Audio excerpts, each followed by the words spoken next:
नमस्कार दोस्तों, आज हम आपके लिए भागवत गीता से कुछ ऐसी बातें लेकर आए हैं जिसे जानना और सबसे ज़्यादा उसे समझना जरूरी है, क्योंकि हम जानते बहुत कुछ है पर उस पर कभी गौर नहीं करते। तो चलिए शुरू करते हैं आज का यह एपिसोड श्री कृष्ण के नाम के साथ। श्री कृष्ण भागवत गीता में कहते हैं, कोई भी काम अच्छा या बुरा सिर्फ उस काम को करने के पीछे के इरादे से निश्चित होता है। कोई भी काम अच्छा हो या बुरा वो केवल एक वजह से बनता है, और वो है उस काम को करने के पीछे आपका इरादा कैसा है। आप उस काम को करना क्यों चाहते हो? क्या आप उस काम को इसलिए कर रहे हैं जिससे आपका कोई स्वार्थ पूरा हो, या आप इसलिए कर रहे हैं कि किसी का भला हो जाए?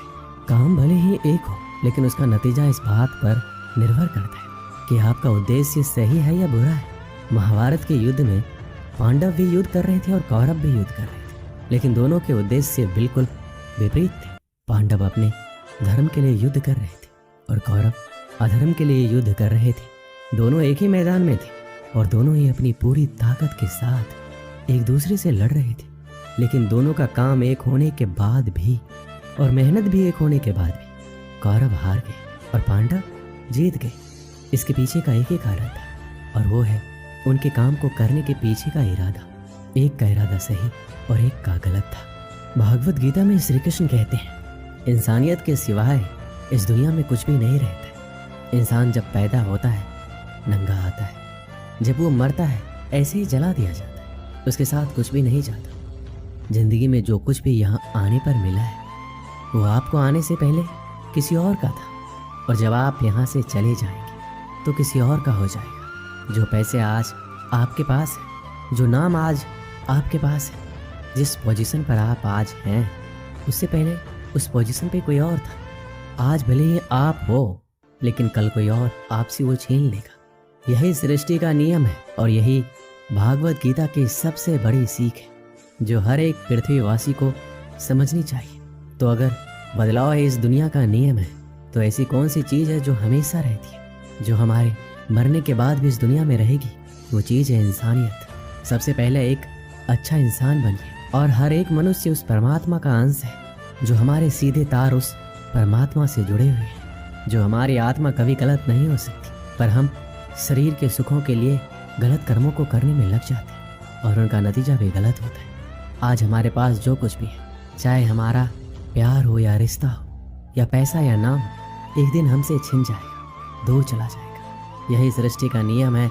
जो कल किसी और का था वो आज आपका है, लेकिन जो आज आपका है वो आने वाले दिनों के बाद किसी और का हो जाएगा। श्रीमद् भागवत गीता में श्री कृष्ण कहते हैं, आप जैसा सोचते हो वैसा बन जाते। आज आप अपने जीवन में जो कुछ भी हो, केवल और केवल आपकी सोच की वजह से।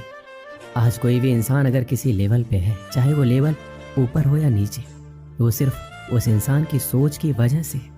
अगर एक भिखारी भी अमीर बनना चाहे तो बन सकता है। दुनिया में कोई ऐसी ताकत नहीं है जो उसे अमीर बनने से रोक सके। श्री कृष्ण कहते हैं, सच्चाई और अच्छाई को कभी हराया नहीं जा सकता, ना कभी छुपाया जा सकता। इसलिए सच कहने और अच्छे कामों को करने से कभी मत डरिए। सच्चाई और सूरज को ज़्यादा देर तक छिपाया नहीं जा सकता। एक वक्त आने पर इनको दुनिया के सामने आना ही पड़ता है। आप उनको सामने आने से नहीं रोक सकते। इसलिए अगर आज आप कोई ऐसा काम कर रहे हैं जो गलत है और जिसमें झूठ है, तो आपको उस काम को तत्काल ही छोड़ देना चाहिए, क्योंकि किसी ना किसी दिन आपकी सच्चाई इस दुनिया के सामने जरूर आएगी। हम सब अपने जीवन में बहुत सारे झूठ बोलते हैं, किसी के आरोप से बचने के लिए या फिर अपना फायदा देखने के लिए। भागवत गीता में ये कहा गया है, अगर आप कोई ऐसा सच बोलते हैं जिससे किसी मासूम के साथ अन्याय होता, तो वह बोला गया सच अच्छा नहीं होता। और अगर आप ऐसा असत्य बोलते हैं जिससे किसी का भला होता है पर किसी का नुकसान भी नहीं होता, तो बोला गया असत्य भी बुरा नहीं होता। इसमें महत्वपूर्ण बात यह है कि किसी के साथ अन्याय नहीं होना चाहिए। इस सत्य असत्य और असत्य सत्य को समझना बहुत ही बारीकी का काम है। इसलिए अपने विवेक से 2 बार सोचने के बाद ही निर्णय लें कि आपको क्या बोलना चाहिए और क्या नहीं। भागवत गीता में श्री कृष्ण कहते हैं, हमें सिर्फ कर्म करने का अधिकार है, फल के बारे में ना सोचें। आपको काम करने की तो छूट है, लेकिन अपने आप के उस काम में होने वाली जीत और हार में खुद को बांध करके नहीं रखना चाहिए। ये एकमात्र ऐसी चीज़ है जो अगर इंसान समझ ले तो उसका 100% दुख समाप्त हो सकता है और वो बिना किसी परेशानी के मेहनत कर सकता है। ऐसी कोई मंजिल नहीं रह जाएगी इस दुनिया में जिसे वो हासिल ना कर सके। और सबसे शानदार बात तो ये होगी, सब कुछ प्राप्त करने के बाद उसे कभी घमंड नहीं होगा। आपको कभी भी किसी काम को करने का उद्देश्य ये नहीं होना चाहिए कि अगर इस काम को मैं अगर कर लूँगा तो मुझे ये फल प्राप्त हो जाएगा। अक्सर होता यह है कि हम मेहनत तो बहुत कर लेते हैं, लेकिन उस मेहनत से ज़्यादा हमारे मन में चिंता होती है, इच्छा होती है। हर वक्त हम ये सोचते हैं कि मैं इतना मेहनत तो कर रहा हूँ, मुझे सफलता क्यों नहीं मिलेगी, मुझे तो सफलता मिलनी ही चाहिए। हमारी आशाएं बढ़ जाती हैं जितनी हमारी मेहनत होनी चाहिए। लेकिन अगर आप सफल नहीं हो पाते तो आपको एक बार ज़रूर याद रखनी चाहिए कि अगर आप इस काम में सफल नहीं हुए तो कोई और इंसान तो इस काम में ज़रूर सफल हुआ होगा, क्योंकि उसने आपसे ज़्यादा मेहनत की होगी। लेकिन वो सफलता उसको न मिलकर आपको मिल जाती है तो उसके साथ में कहीं ना कहीं अन्याय हो जाता है, क्योंकि उसने आपसे ज़्यादा मेहनत की है और उसके कर्म भी आपसे ज़्यादा संघर्षशील रहे। जिस दिन आपका कर्म ज़्यादा संघर्षशील बन जाएगा उस दिन सफलता आपकी हो जाएगी। श्री कृष्ण कहते हैं, माफ़ करना महान व्यक्ति की निशानी है। इस दुनिया में सबसे हिम्मत वाले और सबसे ज़्यादा ताकत वाले वो इंसान होते हैं जो माफ़ करना चाहते हैं। एक बार ज़रा सोच कर देखिए कि भगवान को कौन सी चीज़ भगवान बनाती है। श्री भागवत गीता में भगवान श्री कृष्ण जी कहते हैं, चाहे वो कितना भी पापी इंसान क्यों ना हो, लेकिन अगर वो अपने बुरे कर्मों को करना छोड़कर अच्छे कर्म करना शुरू कर दे तो उसको वो अपना लेते हैं। यानी कि भगवान इस पूरी सृष्टि के मालिक होकर भी इतने नेक दिल हैं और उनके दिल में सबके लिए जगह है और उनके लिए सब सामान है। माफ़ करना महान व्यक्ति की निशानी है और माफ़ वही कर सकता है जो सामने वाले के किसी न किसी नज़रिए से बड़ा हो। किसी की गलती होने पर उस पर नाराज़ होना या उस पर गुस्सा होना बहुत आसान काम, और ये काम कोई भी इंसान कर सकता है। लेकिन हिम्मत वाले इंसान गलती करने वाले इंसान को माफ़ करके उसको एक और मौका दे सकते हैं। इस दुनिया में जब कोई इंसान कुछ महान कार्य करता है तो बाकी की दुनिया भी ठीक वैसे ही करती है। श्री कृष्ण ने महाभारत में कही थी कि हे अर्जुन, अगर तू लड़ाई नहीं करेगा तो हर कोई तुझे और तेरे वंश को गालियां देगा कि अर्जुन कितना कायर था।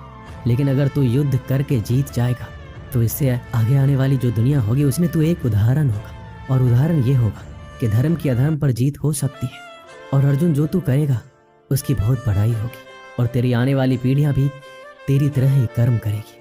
भगवान श्री कृष्ण के वाक्य में एक और गहरा अर्थ छुपा हुआ है, और वो है, अगर आप अपने जीवन में किसी ऐसे लेवल पर हो जिस लेवल पर जाना किसी समान इंसान के लिए आसान बात नहीं होती, तो आपको अपने हाई पोजीशन से इस दुनिया में ऐसे उदाहरण प्रस्तुत करने चाहिए जिनसे सब लोगों की भलाई हो और सबको एक ही रास्ता दिखे। श्री कृष्ण भगवत गीता में कहते हैं, इस दुनिया में कुछ भी असंभव नहीं है। हमें ऐसा लगता है कि अपने मन को गुलाम बनाना मुश्किल है, लेकिन भागवत गीता में कहा गया है कि इस दुनिया में कुछ भी असंभव नहीं है। हम अपने दिमाग को, अपने विचारों को, खुद को वश में कर सकते हैं, बशर्ते अगर हम ऐसा करना चाहें और अगर इसका अभ्यास करें तो संभव है। जब श्री कृष्ण अर्जुन से कहते हैं, हे अर्जुन, तुझे अपने मन को काबू में रखकर अभी केवल और केवल अपने युद्ध पर ध्यान देना चाहिए, तो उसके बाद अर्जुन श्री कृष्ण से कहते हैं, हे भगवान, आपने ये कह तो दिया कि ये मन दुख और हर बीमारी की जड़ है, पर ऐसा तो हो ही नहीं सकता कि इंसान अपने मन को पूरी तरह से अपने काबू में कर ले। फिर ऐसा कौन सा तरीका है जिससे अपने मन को काबू में कर सकते हैं? इस प्रश्न पर भगवान श्री कृष्ण जवाब देते हुए कहते हैं कि दुनिया में कोई ऐसा काम नहीं है जिसको कोई इंसान नहीं कर सके। प्रयास से हर काम सफल बनाया जा सकता है। अगर कोई किसी पहाड़ को फतह करना चाहता है, अगर वो एक बार में ऐसा नहीं कर सकता तो उसे अपनी कोशिश जारी रखनी चाहिए। अगर आप किसी काम को करने में फेल हो रहे हैं, अगर आपको उस काम में सफलता हासिल करनी है, तो आपको अपनी असफलता होने की दर बढ़ानी होगी। आपको केवल इस बात पे ध्यान रखना है, अगर मुझे इस पहाड़ पर चढ़ना है तो मुझे सिर्फ चढ़ना है। आपको इस बात से मतलब नहीं रखना है कि आप 100 बार प्रयास करें या फिर 1000 बार। आपको चढ़ना है, मतलब चढ़ना है। भगवान श्री कृष्ण कहते हैं कि अभ्यास से सब कुछ संभव है, चाहे वो काम हो या मन को काबू में करना।